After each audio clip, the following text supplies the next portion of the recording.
আসসালামু আলাইকুম প্রিয় বন্ধুরা। আশা করি সবাই ভালো আছেন। আল্লাহর কাছে লাখো লাখো শুকরিয়া যে আল্লাহ আমাকে এইটুকু করার তৌফিক দিয়েছে। তো মূলত এখন ভিডিওটা করা হচ্ছে যে উদ্দেশ্যে, আমি এই যে বিকালবেলায় প্রতিদিন মাছের ঘিরে এসে মাছকে খাবার দিই। আর এই মাছকে খাবার দেওয়া যে কতটা মনের ভিতরে শান্তি আনে, মনের ভিতরে যতই আপনার দুঃখ থাকুক না কেন, বিকালবেলায় আমি এইখানে আসবো, এসে মাছকে খাবার দেব। খাবার দিলে জানি না কেন আমার সব দুঃখ কষ্ট মনটা ভালো হয়ে যায়। আর প্রাকৃতিক পরিবেশে এসে ঘুরতে অবশ্যই সবারই ভালো লাগে।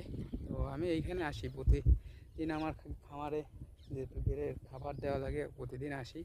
আর পাশাপাশি গত বছর ওই যে আপনার মিষ্টি কুমড়া লাগাইছিলাম, বেশ 4-5 মনের মতন পাইছিলাম, কিন্তু দুঃখবশত ওটা বিক্রি করা হয়নি, সবাইকে খাওয়ার জন্য দিয়ে দেওয়া হয়েছিল।